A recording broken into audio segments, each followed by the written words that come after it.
Hello, माँ coaching official में आपका स्वागत है। आज विजय सर के साथ क्लास 10 का केमिस्ट्री आज देखेंगे, जो कि फर्स्ट वीडियो आप लोग पढ़ चुके हैं। उसमें हम लोग बात कर चुके थे उदासीन अभिक्रिया किसे कहते हैं। उदासीन अभिक्रिया किसे कहते हैं, यहाँ तक हम लोग बात कर चुके हैं। आज इसके आगे पढ़ेंगे पार्ट 2 में। पार्ट 2 में पढ़ेंगे हम लोग अपक्षेपण अभिक्रिया। अपक्षेपण अभिक्रिया किसे कहते हैं? तो वैसी रासायनिक अभिक्रिया जिसमें कोई प्रतिफल ठोस के रूप में विलयन से क्या हो जाता है? पृथक हो जाता है। क्या हो जाता है? पृथक हो जाता है। उसे क्या कहते हैं? अपक्षेप अभिक्रिया। जैसे कोई अभिक्रिया करता है तो जो भारी पदार्थ होता है वो नीचे बैठ जाता है। क्या हो जाता है? नीचे बैठ जाता है। जैसे इसमें सोडियम क्लोराइड क्या है? सोडियम क्लोराइड और AgNO3 अभिक्रिया किया तो सोडियम नाइट्रेट क्या हो गया? पृथक कर गया है। क्या कर गया है? पृथक कर गया है। और यह जो होता है नीचे बैठ जाता है। क्या हो जाता है? नीचे बैठ जाता है। उसे क्या कहते हैं? अपक्षेपण। क्या कहते हैं? अपक्षेपण रासायनिक अभिक्रिया। क्या कहते हैं उसे? अपक्षेपण रासायनिक अभिक्रिया। इसके बाद हम बात करेंगे कि संक्षारण क्या है। संक्षारण क्या है? संक्षारण क्या है? तो जब कोई धातु अपने आसपास उपस्थित अम्ल, नमी आदि के संपर्क में आता है तो वह संक्षारित हो जाता है। क्या हो जाता है? संक्षारित होती है। और इस प्रक्रिया को संक्षारण कहते हैं। क्या कहते हैं? संक्षारण कहते हैं। जैसे आपका उदाहरण है लोहा। लोहा क्या होता है कि 4-5 दिन के लिए आप उसको बाहर छोड़ दीजिएगा तो उसमें जंग लग जाता है। क्या लग जाता है? जंग लग जाता है। ये क्या होता है? संक्षारण। क्या होगा? संक्षारण। संक्षारण का उदाहरण होगा। आगे देखते हैं इसके बाद कि लोहे को जंग से बचाने के लिए कोई 2 उपाय बताएं। जैसे हम लोग लोहा को 2-3-4 दिन के लिए बाहर छोड़ दीजिएगा तो उस पे जंग लग जाता है। क्या लग जाता है? जंग लग जाता है। और उस जंग को बचाने के लिए हम लोग उसको पहले क्या करेंगे? पेंट कर देंगे। क्या करेंगे? पेंट कर देंगे, जिससे इसमें लोहा में जंग नहीं लगेगा। दूसरा क्या हम उपाय कर सकते हैं? लोहा में ग्रीस लगा सकते हैं। क्या लगा सकते हैं? ग्रीस लगा करके हम लोहे को जंग से लगने से बचा सकते हैं। इसके बाद आते हैं विकृत गंधिता। क्या आते हैं? विकृत गंधिता। विकृत गंधिता जो होता है इसको हम लोग बोल सकते हैं भोजन से बदबू आना।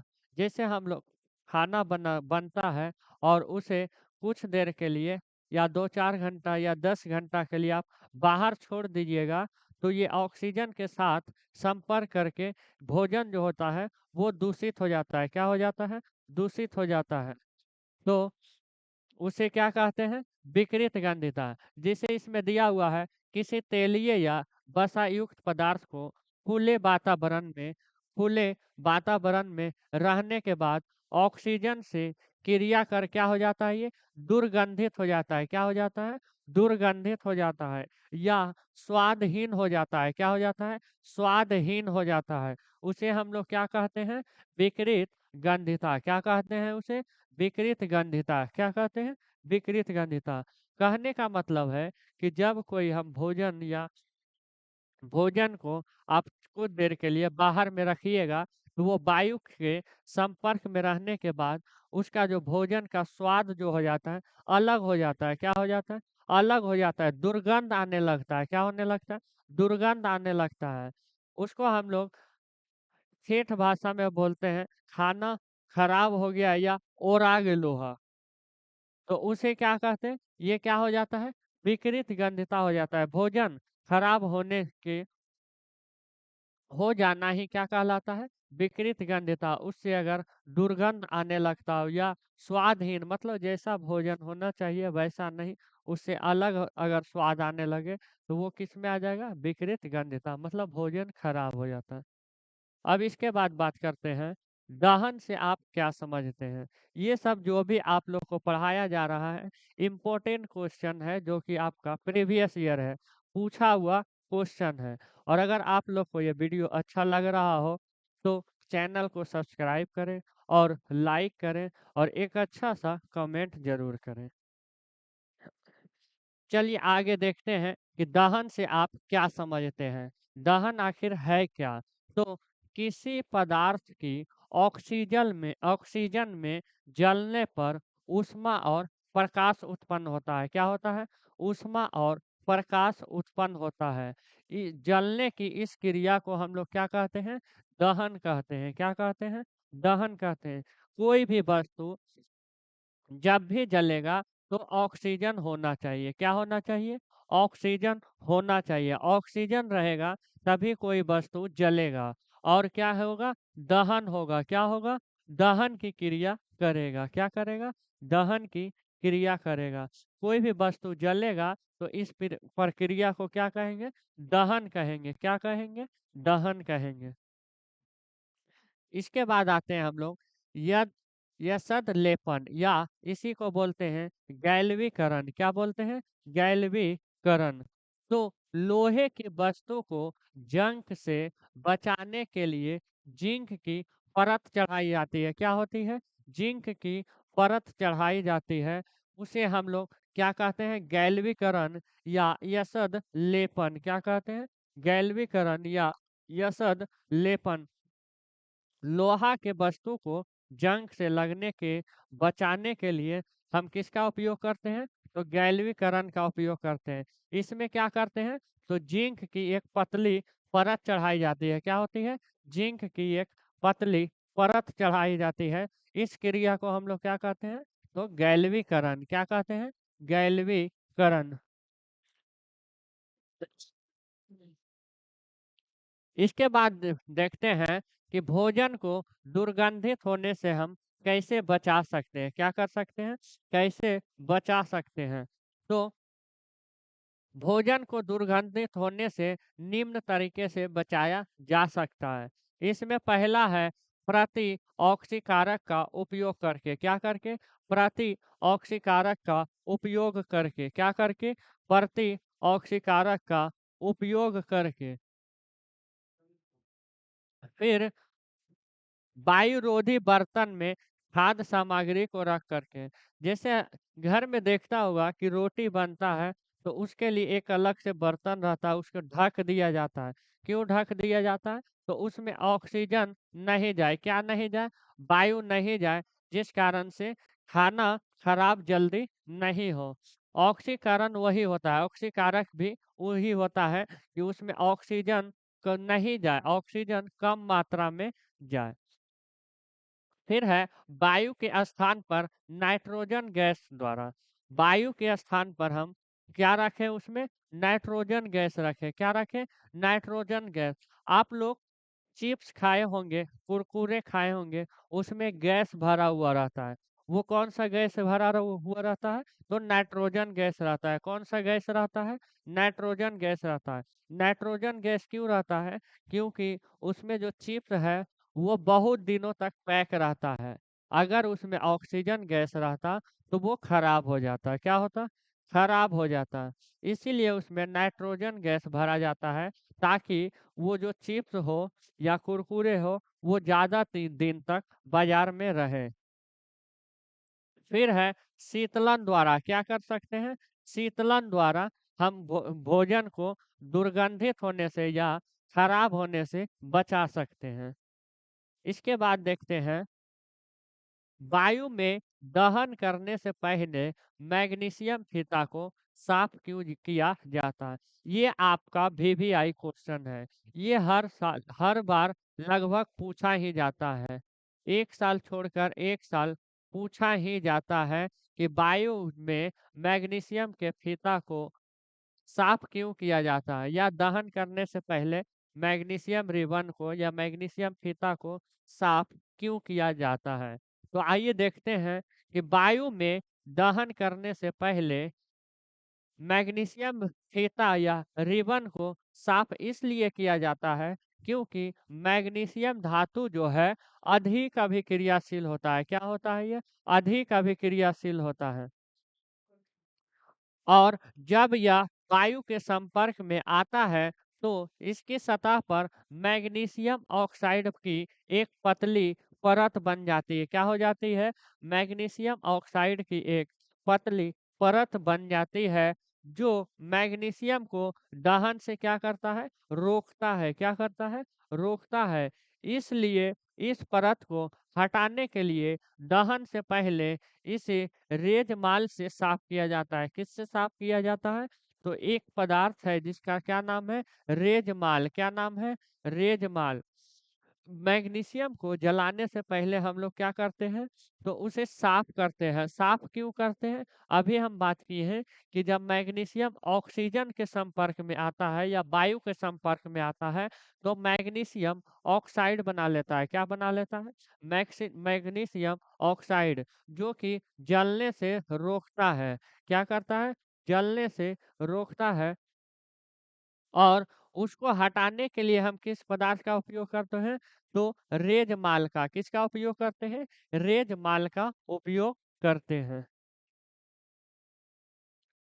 इसके बाद आते हैं निम्नलिखित रासायनिक अभिक्रियाओं के लिए संतुलित रासायनिक समीकरण, जो कि आपको पहले भी हम बता चुके हैं कि संतुलित रासायनिक समीकरण क्या है और असंतुलित रासायनिक समीकरण क्या है। अब इसमें आपका क्वेश्चन दिया हुआ है, हाइड्रोजन दिया हुआ है, क्लोरीन दिया हुआ है, और क्या बना रहा है? Hydrogen chloride. क्या बना रहा है? Hydrogen chloride. तो इसको हम रासायनिक समीकरण को संतुलित करने के लिए पहले हम इसका संकेत के रूप में लिखते हैं। किसके रूप में? संकेत के रूप में। तो हाइड्रोजन का क्या होता है संकेत? H होता है। और क्लोरीन का क्या होता है संकेत? Cl होता है। क्या होता है? Cl होता है। इसको संतुलित करने के लिए HCl को क्या कर रहे हैं? 2 से गुना कर रहे हैं। क्यों गुना कर रहे हैं? क्योंकि हाइड्रोजन का इधर 2 परमाणु है। कितना परमाणु है? 2 परमाणु है। और क्लोरीन का भी कितना परमाणु है? 2 परमाणु है। तो इसको बराबर करने के लिए हम क्या करते हैं? आगे 2 से गुना करते हैं। क्या करते हैं? 2 से गुना करते हैं। इसी तरह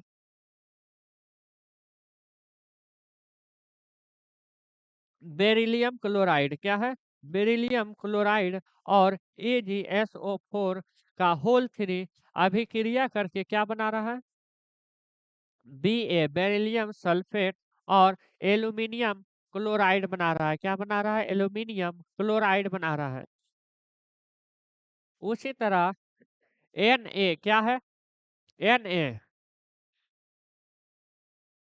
ये जल के साथ अभिक्रिया कर रहा है। किसके साथ अभिक्रिया कर रहा है? जल के साथ अभिक्रिया कर रहा है। और क्या बना रहा है? सोडियम हाइड्रा ऑक्साइड और H2 यानी हाइड्रोजन बना रहा है। क्या बना रहा है? हाइड्रोजन बना रहा है। और देखो इसमें क्या, ये संतुलित है। सोडियम कितना है? 2 है। इधर सोडियम 2 है। हाँ है। हाइड्रोजन इधर कितना है? 4 है। लेकिन हाइड्रोजन इधर यहाँ पे 2 है। और आगे का मतलब क्या होता है? सभी के साथ गुना। तो सोडियम भी 2 गो हो गया, ऑक्सीजन भी 2 गो हो गया, और हाइड्रोजन भी 2 गो हो गया।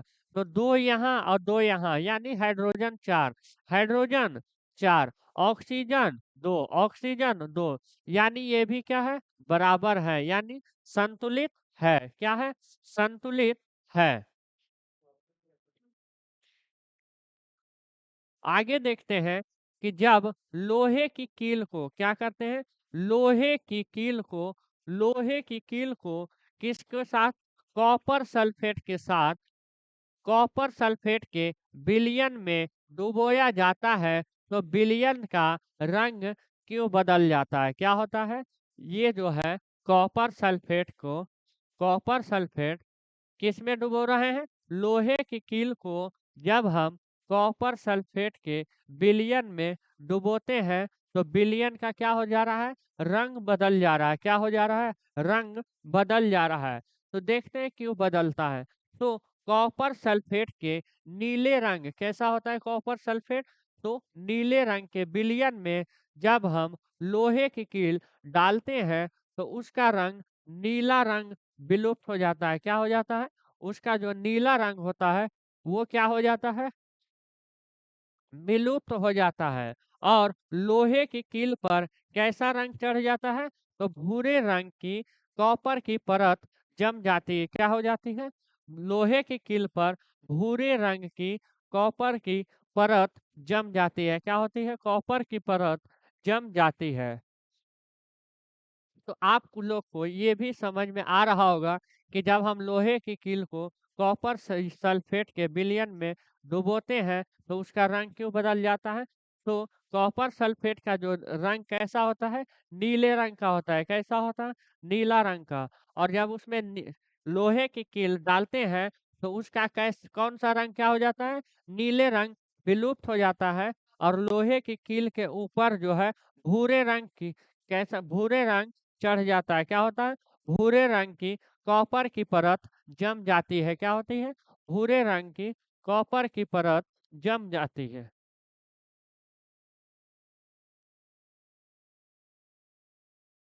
आगे हम लोग देखते हैं संतुलित करने के लिए सीखते हैं।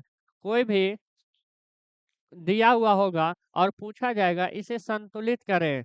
तो संतुलित करने के लिए आप लोग को हम पहले भी बताए थे कि रासायनिक अभिक्रिया में जो पदार्थ भाग लेता है और जो उत्पाद बनता है उसका परमाणु क्या हो?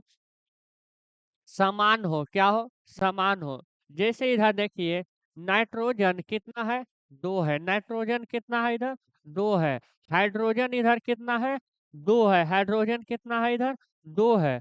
लेकिन इधर नाइट्रोजन कितना है? 1 है और हाइड्रोजन कितना है? 3 है।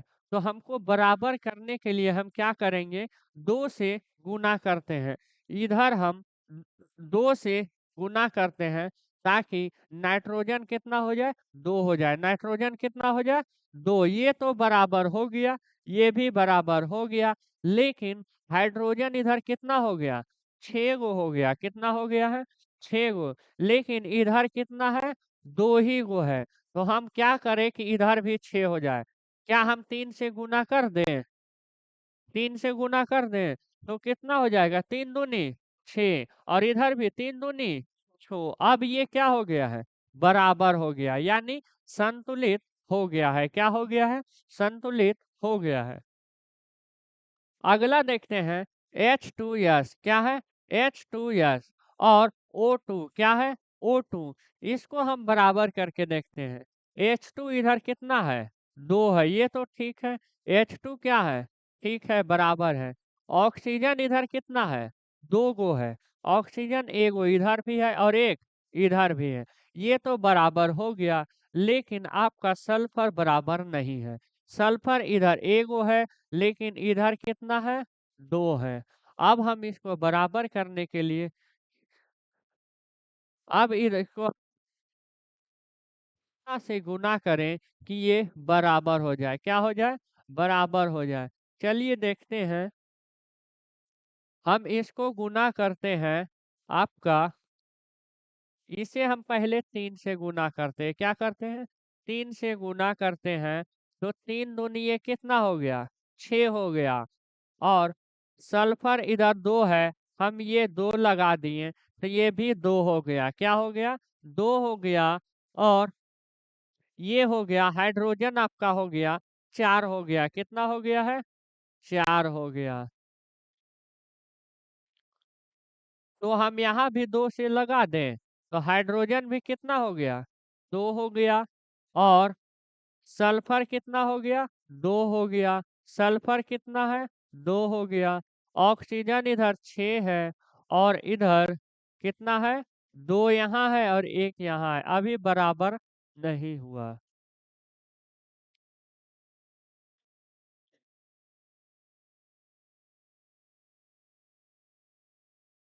ये बराबर नहीं हुआ। चलिए देखते हैं बराबर करके बराबर करते हैं।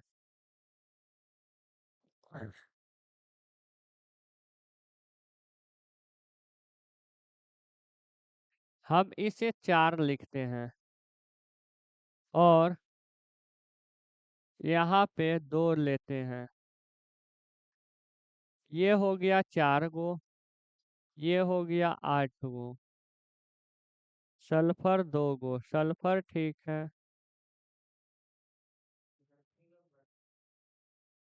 हमें ऐसा लग रहा है कि इधर भी लेना पड़ेगा। चलिए इसको भी 2 लेते हैं। अ,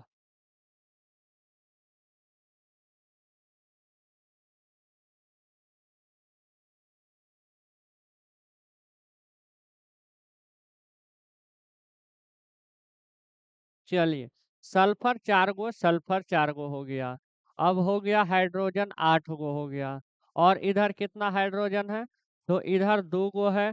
4 से इसको भी गुना करते हैं तो 4 दूनी 8 हो गया। 8 हो गया ना।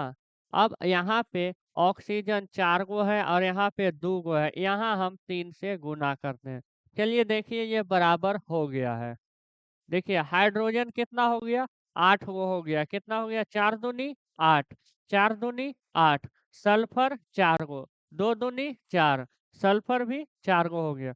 ऑक्सीजन हो गया 6 गो। यहाँ पे 4 है और यहाँ पे 2 है, ये भी बराबर हो गया। चलिए इसी तरह से आप लोग कोशिश करिएगा बनाने का। इसको आप लोग स्क्रीनशॉट ले लीजिए। आगे भी है, इसमें दिया हुआ है।